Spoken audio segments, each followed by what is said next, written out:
So what is the lifestyle or the philosophy of the minimalist? Well, essentially you get rid of stuff, or you don't buy and consume and keep stuff around so much, so it frees you up. I don't know, spiritually, I guess, or to allow you to do other things. There's varying extremes of it. There's people who like got rid of everything and took their backpack and left and went traveling the world. And then there's people in the middle, which is what I think we are, who just we don't want to be labeled minimalist. We don't want to have like a philosophy about it. We just want to not be so buried under our stuff. And So we are here today to talk about the Minimalist Challenge.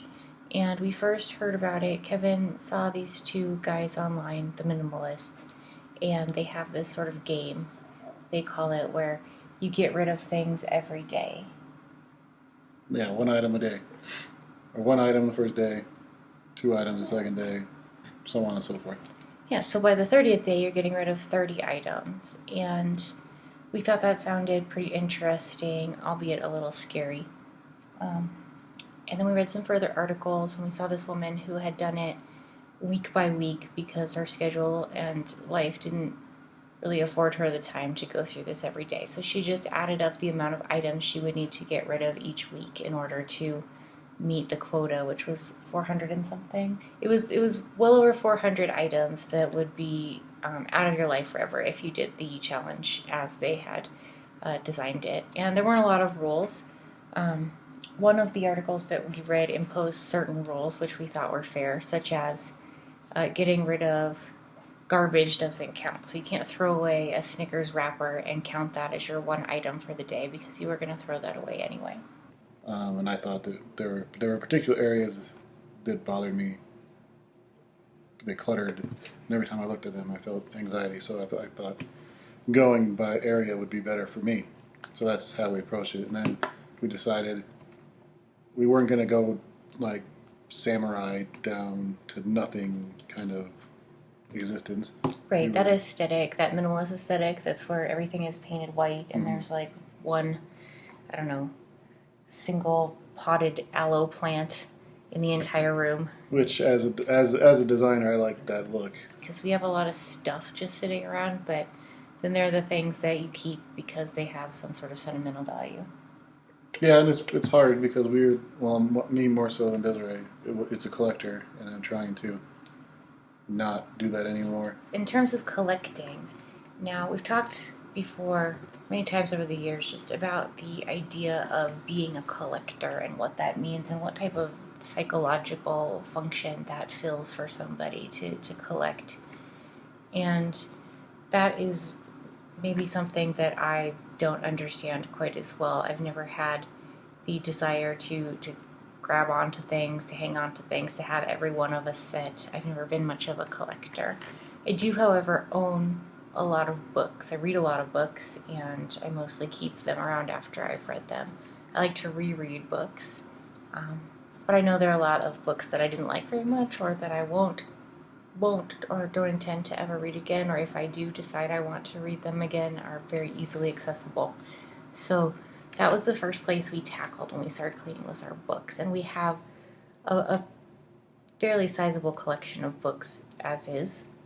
One of the reasons that we started this in the first place was we have a real difficult time maintaining our office space. So our second bedroom is an office, and we each have a desk in there, and Kevin is in it every day working, and I avoid going into that room if possible because the amount of clutter was so anxiety provoking to me. I didn't even want to be in the room, let alone try to get work done in the room, because I just felt so stressed out by the amount of things, and I felt so claustrophobic. And because of that, that room kind of became a catch-all for all the other stuff where we didn't know where to put it. Like, oh, we have this thing, where do we put it? I don't know, just throw it in the office. So then it snowballed and spiraled till it was an even more uncomfortable and awful place to be. And so that was the place that sort of inspired me to think, you know what, this is what we need to do, or this is why I want to do that, because that office space was so overwhelming. That's tough. That area contains a lot of sentimental stuff, clutter, storage stuff, and I don't know, Practical practical stuff as stuff as well. well. So it was a good sampling of everything we wanted to do, and it also contains my comic collection.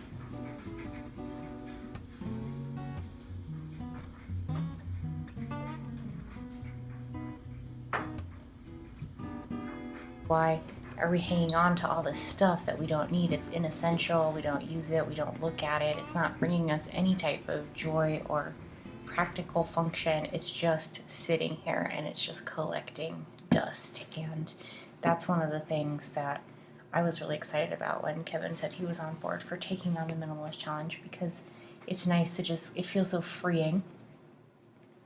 20 something years worth of accumulated stuff just gone, and it was the most liberating feeling. I felt so free and so good about it.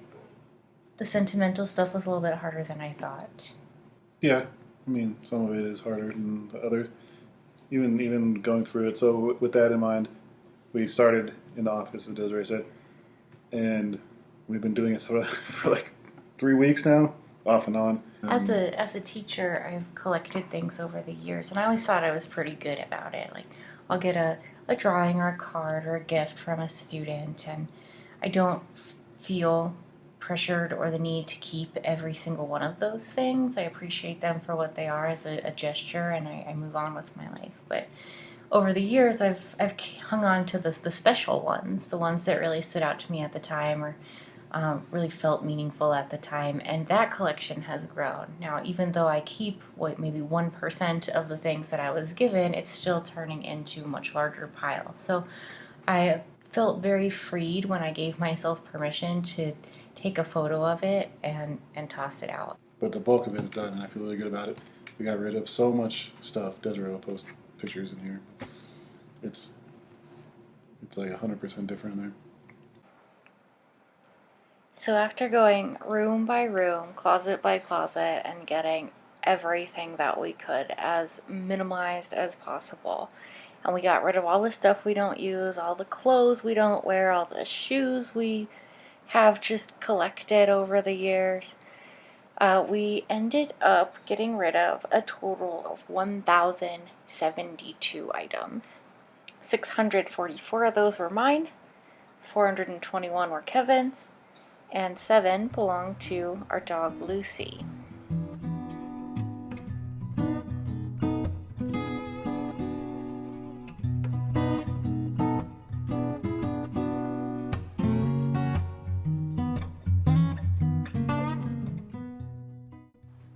Overall, it was a lot of hard work and very time consuming, but in the end, it was so worth it to feel that much freedom from your things.